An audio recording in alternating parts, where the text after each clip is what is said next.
بسم الله الرحمن الرحيم ألف لام را تلك آيات الكتاب وقرآن مبين ربما يود الذين كفروا لو كانوا مسلمين ذرهم يأكلوا ويتمتعوا ويلههم الأمل فسوف يعلمون وما أهلكنا من قرية إلا ولها كتاب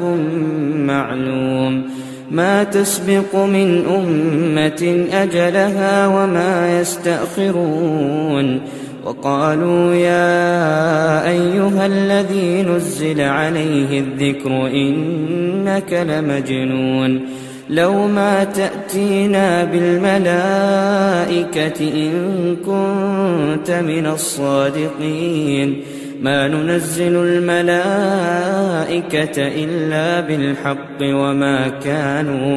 وما كانوا إذا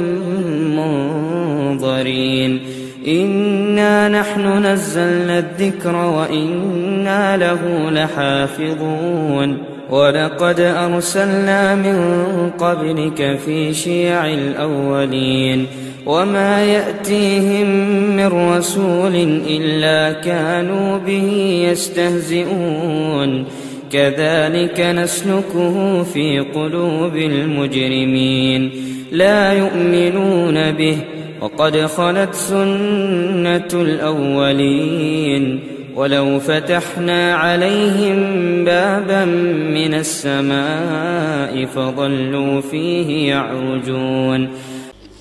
السلام عليكم ورحمة الله وبركاته. الحمد لله رب العالمين والصلاة والسلام على رسوله الكريم وعلى آله وصحبه أجمعين أما بعد. أعوذ بالله من الشيطان الرجيم بسم الله الرحمن الرحيم إنا فتحنا لك فتحا مبينا. صدر اجلاس، معزز قائدین مرکزی جمعیت اہل حدیث، علماء عظام، اراکین جمعیت و جماعت، منہج سلف کے ماننے والوں اور دور دراز سے آئے ہوئے توحید کے پروانوں، اللہ تبارک و تعالیٰ کا شکر اور اس کا احسان ہے کہ الہ العالمین آج ہمیں اور آپ کو رام لیلا میدان میں قیام امن عالم اور تحفظ انسانیت کے اس 14ویں آل انڈیا اہل حدیث کانفرنس میں جمع ہونے، سننے اور سنانے اور حقیقی قیام امن کے لیے کوشش کرنے کا اللہ نے موقع دیا۔ میرا عنوان ہے فتح مکہ، امن و شانتی کا پیغام۔ حاضرین کانفرنس، دنیا انسانیت نے اور تاریخ انسانیت نے دنیا میں بہت سارے انقلابات دیکھا اور بہت سارے انقلابات رونما ہوئے، اور دنیا کے اندر بہت سارے فاتحین کو ہم نے اور آپ نے دیکھا اور پڑھا اور سنا ہے، لیکن دنیا کے ان تمام فاتحین کو ایک جانب رکھا جائے اور فاتح مکہ کو اگر ایک جانب رکھا جائے تو یہ حقیقت ہے کہ دنیا انسانیت کی ساری تاریخ ختم ہو جائے گی، لیکن اس واحد ذات مقدسہ جو فاتح مکہ کی حیثیت سے جانی اور پہچانی جاتی ہے، اس ذات گرامی کی تاریخ کا صفحہ ہی بڑا روشن اور تابناک ہوگا۔ حاضرین، قبل اس کے کہ میں اپنے موضوع پر دو چند منٹوں میں اپنی گفتگو کو ختم کروں، اولاً میں مناسب سمجھتا ہوں کہ مرکزی جمعیت اہل حدیث ہند کی جانب سے منعقد ہونے والی 14ویں آل انڈیا اہل حدیث کانفرنس کی اس کامیاب انعقاد پر دل کی گہرائیوں کے ساتھ جمعی ذمہ داران مرکزی جمعیت کو دل کی گہرائیوں کے ساتھ مبارکبادی پیش کرتا ہوں اور دعائے خیر کرتا ہوں کہ اللہ تبارک و تعالیٰ آپ تمام کی خدمات جلیلہ کو شرف قبولیت سے نوازے، خصوصیت کے ساتھ امیر محترم اور ناظم معزز کی خدمت میں ہدیہ تبریک پیش کرتے ہوئے اپنی بات کو آگے بڑھاتا ہوں۔ حضرات، جیسا کہ میں نے کہا، دنیا کے اندر بہت سارے انقلابات رونما ہوئے، بہت سارے انقلابات دیکھے گئے، بہت سارے جنگ اور جدال کی تاریخ ہمارے سامنے ہے، چاہے وہ روس کا انقلاب ہو، چاہے وہ چین کا انقلاب ہو، جاپان کا انقلاب ہو، یا پھر امریکہ کا معاملہ ہو، یا پھر موجودہ حالات کے معاملات ہو۔ لیکن ان تمام انقلابات اور ان تمام کے جنگ و جدال کی تاریخ کو اگر ہم ایک جانب رکھتے ہیں، لیکن فاتح مکہ کی تاریخ کو ایک جانب رکھتے ہیں، تو سیرت طیبہ علیہ السلام کا یہ وہ روشن باب ہے، سیرت طیبہ علیہ السلام کا یہ سنہرا وہ ورق ہے جس کو بھلایا نہیں جا سکتا، جس نے حقیقی معنی میں دنیا انسانیت کو قیام امن کا پیغام دیا۔ فتح مکہ کیا تھا؟ در حقیقت فتح مکہ امن و شانتی اور سلامتی کا درخشاں پہلو تھا، جس کی وضاحت کے لیے اللہ تبارک و تعالیٰ نے نبی علیہ السلام کو یہ فتح نصیب فرمائی، اور نبی علیہ السلام کی زبان پر اللہ تبارک و تعالیٰ کی یہ آیت کریمہ جاری اور ساری رہی، انا فتحنا لک فتحا مبینا۔ حضرات، فتح مکہ در حقیقت ماضی اور حال، فتح مکہ در حقیقت ماضی اور حال کے اس تصور فتح اور فاتح قوم کو ختم کرتا ہے جس کا ذکر قرآن مجید میں ملک سبا کی زبانی کیا گیا۔ ملک سبا کے سامنے جب حضرت سلیمان علیہ السلام کا خط آتا ہے تو ملک سبا نے جو تصور پیش کیا تھا فاتح قوم کے تعلق سے، فتح مکہ اسی تصور کے خاتمے کا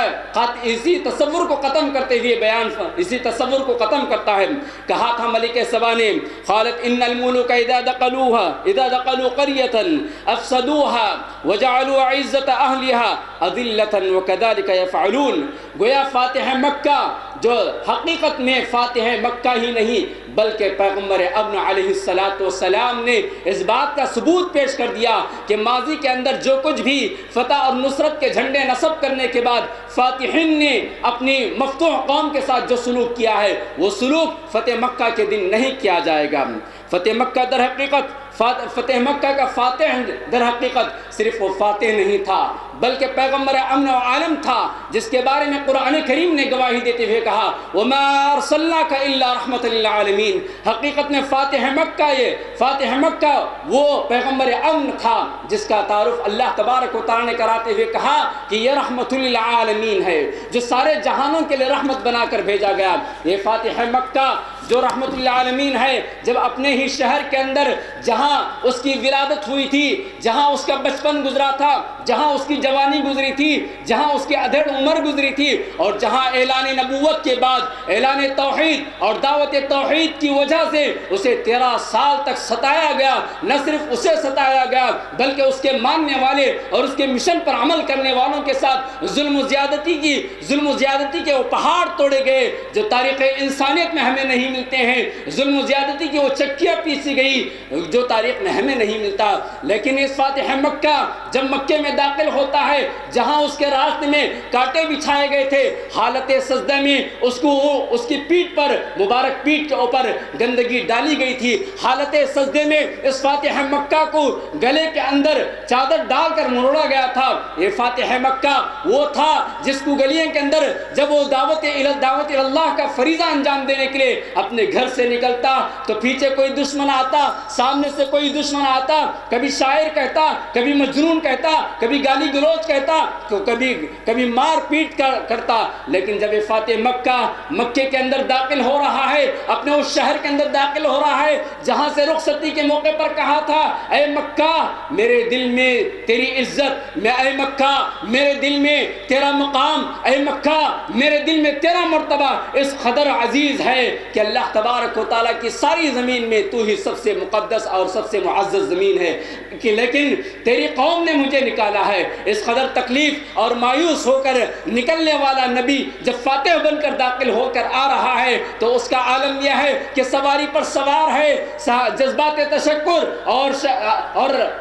رب کائنات کے دربار میں سجدے شکر بجا لاتے ہوئے عاجزیہ اور انکساری کا عالم یہ ہے کہ آپ کا سر مبارک اور آپ کا چہرے مبارک اور آپ کی داڑھی مبارک سواری سے لگ رہی ہے اور بالکل جھکے ہوئے آپ مکہ مکرمہ کے اندر داخل ہو رہے ہیں۔ حضرات، معلوم یہ ہوا کہ فاتح مکہ صرف فاتح مکہ ہی نہیں تھا بلکہ امن و شانتی کا پیغمبر بھی تھا اور رحمت للعالمین بھی تھا اور انک لعلی خلق عظیم کا پیکر تھا، جس کے اخلاق اور جس کے کردار کا دشمنوں نے بھی گواہی دی تھی۔ چلیے پھر اس کے بعد آگے بڑھتے ہیں۔ اللہ کے نبی علیہ السلام مکے کو فتح کرنے کے بعد مکے کو فتح کرنے کا یہ ارادہ نہیں تھا کہ سروں پر حکومت کی جائے، یہ ارادہ نہیں تھا کہ مکے کے اندر خون اور قرابہ کیا جائے، بغیر کسی ایک خطرہ خون بہائے کے قیام امن کے لیے فاتح مکہ نے وہ تمام کوششیں کی اور ان تمام نسخہ کیمیا کو اپنایا جس کے ذریعے سے نقص امن ہوتا ہو۔ لہٰذا جب آپ علیہ السلام کی یہ افواج مکے میں داخل ہو رہی تھی، مارے جوش کے، مارے جذبات کے، جذبے انتقام سے حضرت سعد بن عبادہ رضی اللہ تعالی عنہ دشمن اسلام جو ابھی تک مشرف با اسلام نہیں ہوئے تھے، حضرت سفیان کے سامنے سے گزرتے ہیں تو جذبات میں آ کر حضرت سعد بن عبادہ رضی اللہ تعالی عنہ کہتے ہیں الیوم یوم الملحمہ، کہ آج کا دن تو خون ریزی کا دن ہے، آج کا دن تو خون اور قرابے کا دن ہے، اور آج یہاں کعبے کو حلال کیا گیا ہے۔ جیسے ہی ابو سفیان اس منفی نعرے کو نبی علیہ السلام کی خدمت میں عرض کرتا ہے، اے نبی رحمت میں سن رہا ہوں، یہ کیا سن رہا ہوں کہ آج کے دن کے بارے میں آپ کے ساتھی اس طرح کہتے ہیں۔ آپ علیہ السلام نے کہا سعد نے غلط کہا، بلکہ آپ نے کہا الیوم یوم المرحمہ، کہ آج کا دن تو رحمت بانٹنے کا دن ہے، آج کا دن تو کعبۃ اللہ کی حقیقی عزت کو واپس پہنچانے کا دن ہے، آج کا دن تو حقیقی معنی میں قریش مکہ کی عزت کو اور انہیں حقیقی عزت دینے کا دن ہے۔ لہٰذا نبی علیہ السلام بحیثیت فاتح مکے میں داخل ہو رہے ہیں، لیکن آپ کا سینہ اور آپ کا دل حسد سے، کینے سے، نفرت سے، عداوت سے اور دشمنی سے اور ساری شکایتوں سے بالکل پاک اور صاف ہو کر نفرت کی ان تمام دیواروں کو گرا کر جو 13 سال نہیں بلکہ 21 سال تک اہل مکہ نے آپ کو اور آپ کے ساتھیوں کو قدم بقدم جو تکالیف دی تھی، ان تمام چیزوں کو عفو اور درگزر کرتے ہوئے اس دل کے ساتھ آپ مکے کے اندر داخل ہو رہے ہیں اور اس بات کی خوشخبری سنا رہے ہیں الیوم یوم المرحمہ۔ پھر آپ علیہ السلام قیام امن کے لیے اور امن و شانتی کے پیغام کو قائم کرنے اور اس کے نفاذ کے لیے جب آگے بڑھتے ہیں تو آپ اعلان فرماتے ہیں کہ جو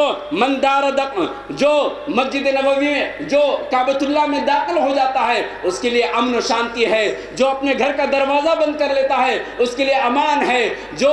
اپنے ہتھیار ڈال دیتا ہے اس کے لیے امان ہے۔ یہاں تک بات سمجھ میں آ جاتی ہے کہ کعبۃ اللہ میں داخل ہو جائے، اپنے گھر میں بند ہو جائے یا پھر اپنے ہتھیار ڈال دے، امان ہے، لیکن آپ علیہ السلام قیام امن کے لیے یہاں تک بھی کوشش کیا کہ آپ کا جو جانی دشمن تھا، جو ابھی دار اسلام میں نہیں آئے تھے، ابو سفیان رضی اللہ تعالی عنہ کو مقام اور مرتبہ عطا کرتے ہوئے کہتے ہیں من دخل دار ابی سفیان فہو آمن، کہ جو بھی ابو سفیان کے گھر میں داخل ہو جائے گا اس کے لیے بھی امن و امان ہے۔ پھر اس کے ساتھ ساتھ آپ علیہ السلام قیام امن کا جو حقیقی پیغام ہے، قیام امن جو دنیا میں قائم ہو سکتا ہے، جو اصل نسخہ کیمیا ہے جس کے ذریعے انسان کے انفرادی، اجتماعی، سماجی، معاشرتی، ملکی اور شہری زندگی کے اندر امن قائم ہو سکتا ہے، اس کا اعلان کرتے ہوئے آپ نے کعبۃ اللہ کی تطہیر کی، 360 بتوں کو پاک کیا اور پاک کرتے ہوئے آپ نے کہا وَقُلْ جَاءَ الْحَقُّ وَزَحَقَ الْبَاطِلُ إِنَّ الْبَاطِلَ كَانَ زَهُوقًا۔ اس اعلان کے ساتھ اعلان توحید بھی کرتے ہوئے آپ نے کہا لا الہ الا اللہ وحدہ لا شریک لہ صدق عبدہ وہزم الاحزاب وحدہ۔ تو گویا اس کے ذریعے نبی علیہ السلام پیغام امن کو عام کرنے کے لیے پیغام توحید دیا کہ دیکھو وَاعْبُدُ رَبَّ هَذَا، دیکھو اگر تم چاہتے ہو کہ تمہاری انفرادی، اجتماعی، سماجی، معاشرتی، شہری اور ملک کی زندگی میں امن و امان چاہتے ہو تو کیا کرو کرو، توحید کو اپناؤ۔ فَلْيَعْبُدُوا رَبَّ هَذَا الْبَيْتِ الَّذِي أَطْعَمَهُم مِّن جُوعٍ وَآمَنَهُم مِّن خَوْفٍ۔ لہذا آج دنیا انسانیت امن و شانتی کی متلاشی ہے۔ ہر چہاروں جانب سے امن کے نعرے تو بلند ہوتے ہیں، لیکن ان امن کے نعرے بلند کرنے والے علم برداروں نے خون اور خرابے کی کوئی حدود باقی نہیں رکھی، انسانیت کو پامال کیا اور انسانیت کے ساتھ وہ سلوک کیا جس کو دیکھتے ہوئے سنتے ہوئے حیرانی ہوتی ہے اور شرم محسوس ہوتا ہے۔ لہذا خلاصہ کلام یہی ہے اور بقا قیام امن عالم اور تحفظ انسانیت کی کانفرنس کا پیغام یہی ہے کہ ہم سب دنیا انسانیت کو توحید کا پیغام سنائیں، تو انشاءاللہ المستعان پھر سے دنیا کے اندر قیام امن آ جائے گا۔ اللہ تبارک و تعالیٰ سے دعا ہے رب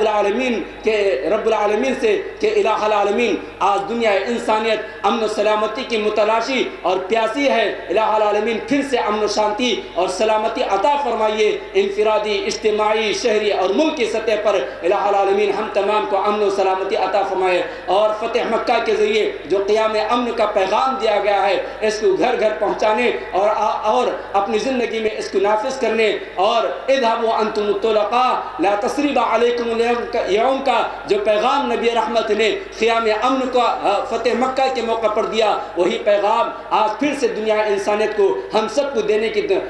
دینے کی کوشش کرنا چاہیے۔ وقت نہیں کہ میں اذهبوا انتم الطلقاء کے تعلق سے دو چند باتیں کہوں۔ آخر میں پھر ایک مرتبہ میں اللہ تبارک و تعالیٰ کا شکر بجا لانے کے بعد مرکزی قائدین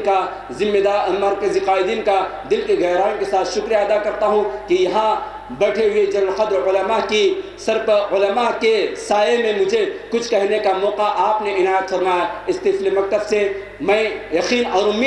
یقین کے ساتھ کہہ سکتا ہوں کہ میری اس تقریر کے اندر بہت ساری لغزشیں ہوئی ہیں، لیکن میں اپنے اساتذہ اور علماء اعظام سے درخواست کرتا ہوں کہ مجھے کچھ سیکھنے کا یہاں جو موقع ملا ہے، اس میں جو کچھ بھی لغزشیں ہوئی ہیں اپنے دامن عفو میں جگہ دیتے ہوئے میرے حق میں دعا فرمائے۔ اللہ تبارک و تعالیٰ سے دعا ہے کہ اللہ تبارک و تعالیٰ ہم سب کو قیام امن کے لیے کوشش کرنے کی توفیق عطا فرمائے۔ آمین۔ وصلی اللہ علی نبی الکریم۔ والسلام علیکم ورحمۃ اللہ وبرکاتہ۔